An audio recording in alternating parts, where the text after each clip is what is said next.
Hello விஸ் அனைவருக்கும் வணக்கம். பூமியில் தொலையிட்டு மேலேருந்து கீழே விழுந்தால் என்ன ஆகும்? அப்படி பூமியில் வந்து தொலையிட்டு இருக்காங்களா? அந்த தொலைவு வந்து எவ்வளோ தூரம், அதெல்லாம் என்ன மாதிரி விளைவு ஏற்படுத்துச்சு, மனிதன் வந்து ஆபத்தான ஒரு காரியத்தில் வந்து இறங்கியிருக்கானா அப்படின்னு பல விஷயங்களை பற்றி தான் இந்த வீடியோவில் பார்க்க போகிறோம். முதல்ல இந்த உலகத்தை ரஷ்யாக்காரங்க கொஞ்சம் வித்தியாசமாக வந்து யோசிக்க ஆரம்பிச்சாங்க. பனிப்போர் காலம் 1950 காலகட்டத்தில் ரஷ்யா வந்து ஒரு புதுமையான ஒரு விஷயத்தை வந்து அது ஆய்வு பண்ண நினைச்சது. அதாவது இந்த பூமியிலேருந்து போரிட்டு அதை தொலையிட்டு அடுத்த முனைக்கு வர முடியுமா அப்படின்னு யோசிச்சாங்க. அப்படி தொலையிட்டா உள்ள என்ன இருக்கும் அப்படின்னு பல விதமா வந்து யோசிக்க ஆரம்பிச்சாங்க. அதன் விளைவாக தான் அவங்க உடனடியாக வந்து அவங்க போர் தொலையிட வந்து ஆரம்பிச்சாங்க. அதுக்கு பல நாடுகள் வந்து எதிர்ப்பு வந்து தெரிவிச்சது.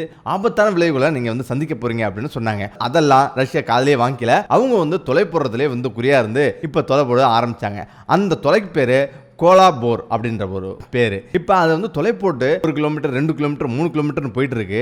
தொலைப்போட போக போக 1 கிலோமீட்டர் 2 கிலோமீட்டர்லாம் பயங்கரமா வந்து ஹீட் ஆக ஆரம்பிக்குது. இருந்தாலும் ரஷ்யா விடாமுயற்சியா பூமியில என்னதான் இருக்குன்னு பார்ப்போம் அப்படின்னு அவங்க வந்து தொலையிட்டே இருந்திருக்காங்க. மேலும் மேலும் தொலையிட பயங்கரமான ஒரு விஷயம் எல்லாம் வெளிப்பட ஆரம்பிக்குது. புதிய புதிய தனிமங்கள் எல்லாம் வெளிவர ஆரம்பிக்குது. அதாவது நம்ம சாதாரணமா ஒரு 500 அடி தோண்டும் போதே எவ்வளவு விஷயத்தை நம்ம வந்து தெரிஞ்சுக்கிறோம், எவ்வளவு மண்ணை டெஸ்ட் பண்றோம். ஆனா அவங்க வந்து 1 கிலோமீட்டர் கிட்டத்தட்ட அவங்க வந்து தோண்டியிருக்காங்க.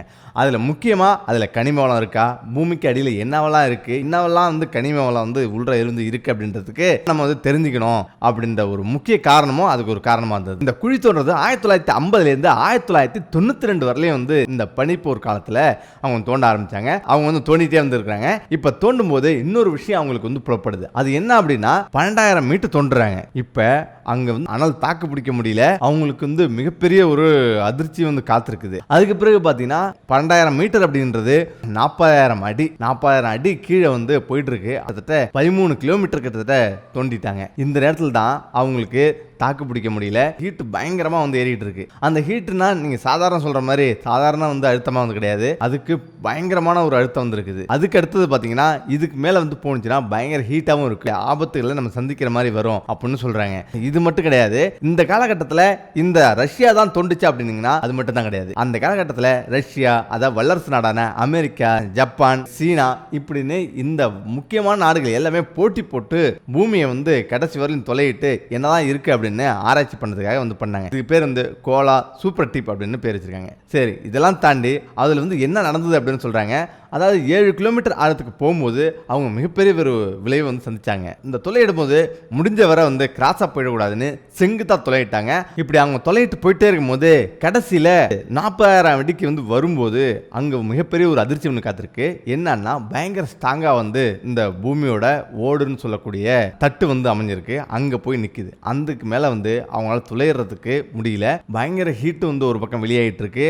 உருகுற, அதாவது அவங்க அனுப்புற அந்த ஆயுதங்கள் எல்லாம் உருகுற சூழ்நிலை வந்து உருவாகுது.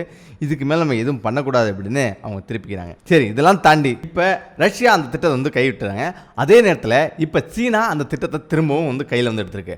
அதாவது சீனா தோன்ற இந்த குழியை தான் உலக நாடுகளே எதிர்பார்த்துட்டு இருக்கு. அது மட்டும் இல்லாமல் இதுல முக்கியமா அவங்க ஒரு விஷயத்தை வந்து சொல்றாங்க. பூமிக்கு அடியில் வளிமண்டலம் கண்டிப்பா வித்தியாசமா வந்து இருக்கும். அதை நாங்கள் தோண்டி நாங்கள் வந்து வெளியெடுத்து இந்த பூமிக்கே வந்து பெரிய ஒரு வரப்பிரச்சாரம் மாற்ற போறோம் அப்படின்னு அவங்க சொல்லிருக்காங்க. இதெல்லாம் தாண்டி இப்ப இன்னொரு விஷயம் வந்து நீங்க நினைச்சு பாருங்க. நியூட்டனின் 3ஆம் விதி, அதாவது நம்ம ஒரு ஆப்பிள் கீழே விழுந்ததை இது எப்படி கீழே விழுந்தது அப்படின்னு யோசிச்ச அந்த கணம் தான் நியூட்டனின் 3ஆம் விதி, அதாவது புவியீர்ப்பு விசை வந்து தோணுச்சு. இதே போல இந்த பூமியில தொலையிட்டு மேலிருந்து குதிச்சா என்ன ஆகும் அப்படின்னு ஒரு வித்தியாசமா வந்து யோசிச்சிருக்காங்க விஞ்ஞானிங்க. அப்படி தொலையிட்டு அப்படி யோசனை பண்ணதுதான் இந்த சூப்பர் டீப் ஹோல் அப்படின்ற இந்த ஒரு துளையை வந்து ரஷ்யா வந்துட்டாங்க. 8,000 மைல் வந்து தோண்டியிருக்காங்க. 8,000 மைலுக்கு தோண்டும் போது அதோடைய அழுத்தம் வந்து பூமியை விட 30 கோடி மடங்கு வந்து அதிக அழுத்தம் வந்து இருக்குமா. அதுவே வந்து தாக்கு பிடிக்க முடியல. அதே போல பாறை உருகி தீப்புழம்பாவும் நிறைய வந்து இருக்குது.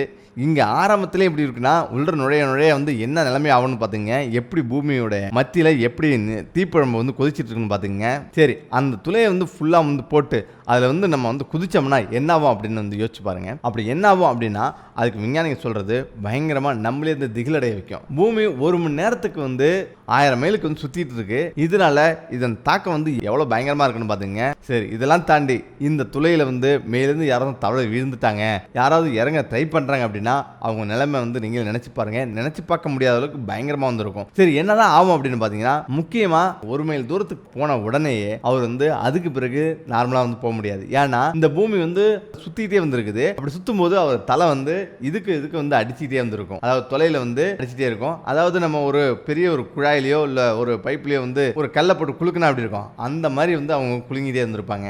பூமியில இப்படி வந்து அடிச்சுட்டே வந்திருக்கும். தலை அடிச்சுட்டே இருக்கிறதால அவங்களால சரியா வந்து போக முடியாது. இதெல்லாம் தாண்டி இவங்க வந்து திரும்பவும் வந்து கீழே வந்து இறங்குறாங்கன்னா, கீழே போக புவியீர்ப்பு விசை வந்து குறைஞ்சிட்டே போவோம். அப்படியே வந்து நம்ம பூமியோட நடுவில் சென்டர் பகுதிக்கு வந்துடுறாங்க. அப்படின்னா அதுக்கு பிறகு அங்கேருந்து என்ன நடக்குதுன்னா, புவியீர்ப்பு விசை சுத்தமாக வந்து இருக்காது. அதாவது 0 ஈர்ப்பு விசை வந்து இருக்கும். இப்போ என்ன நடக்குது அப்படின்னா, அங்கே சென்டரா வந்துட்டார் அப்படின்னா இந்த பக்கமும் வந்து இழுக்கும். அதாவது கால் உள்ள பகுதி கீழே ஆப்போசிட்ல வந்து இருக்கும், தலை உள்ள பகுதி மேலே பூமியில் வந்து இருக்கும். இப்போ நடுவில் சுத்தமாக புவியீர்ப்பு விசை வந்து இருக்காது. நாலா பக்கமும் வந்து இழுக்கும். அதாவது அனைத்து திசைகளிலுமே வந்து இழுக்கும். அதுக்கு பிறகு நடக்கவே முடியாது. அது எங்கேயுமே வந்து போக முடியாது. இப்படிப்பட்ட சூழ்நிலையில் அவர் வந்து பூமிக்கு மேலே வர முடியாது, கீழே போக முடியாது, எதுவுமே பண்ண முடியாது. இதுதான் நடக்கும். இப்படி தான் வந்து புவியீர்ப்பு விசை செயல்படுது. இதெல்லாம் தாண்டி புவியில் வந்து தொலை போட்டு மேலேருந்து கீழே குதிக்க முடியாதா அப்படின்னு கேட்டிங்கன்னா, அவங்க வந்து கண்டிப்பாக குதிக்கலாம். அதாவது மேலேருந்து அந்த தொலையிலேருந்து குதிச்சோம் அப்படின்னா அந்த மையத்துக்கு அடையறதுக்கு 42 நிமிஷம் 12 நொடியில் உள்ள போய் சேரலாமா. அப்படி உள்ள போய் சேர்ந்த பிறகு அதாவது மையத்தை வந்து அடைவாங்க. அப்படி மையத்தை வந்து அடைஞ்ச பிறகு எங்கேயுமே வந்து நகர முடியாது. அவ்வளோதான், அப்படியே வந்து இருப்பார். அதாவது கீழே வர முடியாது, மேலேயும் வர முடியாது, திணறுவாங்க. அதுக்கு பிறகு அந்த துளையை விட்டு வெளியவே வந்து வர முடியாது. சரி, இதெல்லாம் தாண்டி இப்போ இன்னும் சில மர்மங்கள்லாம் வந்து ஒளிஞ்சிருக்குது. அதாவது பூமிக்கு அடியில், அதாவது நம்ம தொலைறாங்கல்ல, இதுக்கு முன்னாடி வந்து பூமிக்கு அடியில் மிகப்பெரிய ஒரு ஆறு வந்து ஓடுது, கடல் வந்து இருக்கு அப்படின்னு ஆராய்ச்சியாளர் கண்டுபிடிச்சிருக்காங்க. இந்த வயசுலாம் நம்ம கதை வந்து கேட்டிருப்போம். பூமிக்கு அடியில் பாதாளத்தில் ஒரு மிகப்பெரிய ஒரு உலகம் இருக்கு அப்படின்னு கேள்விப்பட்டிருப்போம். 7 கிலோமீட்டர் கீழே வந்து தொலை போட்டு போயிட்டு இருக்கும்போது அங்கே உள்ள வைரங்கள் வந்து எல்லாம் வெளியாயிருக்கு. திடீர்னு வந்து ஒரு இடத்துல பைப் வந்து வேகமாக போக ஆரம்பிச்சது. அதுவும் 2 கிலோமீட்டர் வேகமாக போயிருக்கு. அது என்னன்னு தெரியாம அவங்க வச்சிருக்காங்க. அந்த நேரத்தில் தான் திடீர்னு கொஞ்சம் கீழே வந்து போன பிறகு ஒரு வைரம் வந்து மேல வந்துருக்கு. இந்த வைரத்தை வந்து ஆராய்ச்சியாளர்கள் வந்து ஆராய்ச்சி பண்ணி பார்த்திருக்காங்க. மிகப்பெரிய அதிர்ச்சியான தகவல் வந்து கிடைச்சிருக்கு. என்னன்னா அதோட தனிமத்தில் ஃபுல்லா கடல் நீரோட தனிமம் வந்து சேர்ந்திருக்கு. இதனால அவங்க தோண்டி பார்க்கும்போது மேல வந்து ஆராய்ச்சி பண்ணி பார்த்திருக்காங்க. அதாவது பூமிக்கு அடியில மிகப்பெரிய கடல் வந்து ஒளிஞ்சிருக்கதை உறுதிப்படுத்திருக்காங்க. அதுவும் சாதாரண கடல் கிடையாது, மிகப்பெரிய கடல். பசிபிக் பெருங்கடல் மாதிரி 4 மடங்கு பெரிய பெருங்கடல் வந்து பூமிக்கு அடியில இருக்கு, ஓடுது அப்படின்றத கண்டுபிடிச்சிருக்காங்க. இதுவும் ஆராய்ச்சியாளருக்கு மிகப்பெரிய ஒரு ஆச்சரியமும் அதிர்ச்சியும் அடைஞ்சதா தெரிவிச்சாங்க. இதெல்லாம் தாண்டி இன்னொரு விஷயம் வந்து இருக்குது. நம்ம பூமியில மிகப்பெரிய அளவுல பள்ளங்கள் தான் தோணுது. ரஷ்யாவில் பள்ளம் தோன்றிருக்கு. அதுவும் 12 பள்ளம், மிகப்பெரிய பள்ளங்கள் எல்லாம் தோன்றிருக்கு. அதாவது அமெரிக்காவில் ஒரு மிகப்பெரிய பள்ளம் தோன்றிருக்கு. அந்த பள்ளம் வந்து என்ன நடந்தது அப்படின்னா, அமெரிக்காவில் முதல்ல ஒரு 12 மீட்டர் மட்டும் வந்து சின்ன பள்ளமா ஒரு கிணறு அளவுக்கு திடீர்னு வந்து தோன்றிருக்கு. அதுக்கு பிறகு திடீர்னு அந்த பள்ளம் வந்து விரிவடைய ஆரம்பிச்சது. அதாவது எத்தனை அடி ஆழத்துக்கு? 90 அடி ஆழத்துக்கு வந்து இருக்குது. இப்ப விரிவடைஞ்ச உடனே அது வந்து பல்லாயிரம் மீட்டர் வந்து சுற்றளவுல மிகப்பெரிய ஒரு ஊரளவு ஒரு மிகப்பெரிய பள்ளம் வந்து ஏற்பட்டிருக்கு. அந்த பள்ளம் வந்து எதால ஏற்பட்டது அப்படின்னு ஆராய்ச்சியாளர்களே வந்து அதிர்ந்து போனாங்க. ஏன்னா அது வந்து ஒரு விவசாய நிலம். இதுவே ஊர் பகுதியா இருந்தது அப்படின்னா என்ன நிலைமை என்ன ஆகும்னு நினைச்சு பாருங்க. இப்ப அந்த பள்ளம் வந்து எதால ஏற்பட்டதுன்னா கீழே, அதாவது நம்ம பூமிக்கு கீழே வந்து கடல் மாதிரி ஆறு மாதிரி இருந்து ஏதாவது ஓடும். அப்படி ஓடும்போது அந்த தண்ணி வந்து அந்த பாறை அரிச்சிட்டே இருக்கும். ஒரு கட்டத்தில் அந்த பாறை வந்து சிரிஞ்சு போகும்போது அது எந்த என்ன செய்யுதுன்னா திடீர்னு பூமி டோட்டலாவே அப்படியே வந்து கீழே வந்து இறங்குது அப்படின்னு சொல்றாங்க. இந்த மாதிரி 1-2 இல்ல, பல நாடுகள்ல வந்து நிறைய வந்து நடந்திருக்கு. இப்ப ரஷ்யாவில் 12 பெரிய குழி வந்து இருக்குது. அமெரிக்காவில் மிகப்பெரிய குழிகள்லாம் வந்து இது மாதிரி வந்து விழுந்திருக்கு.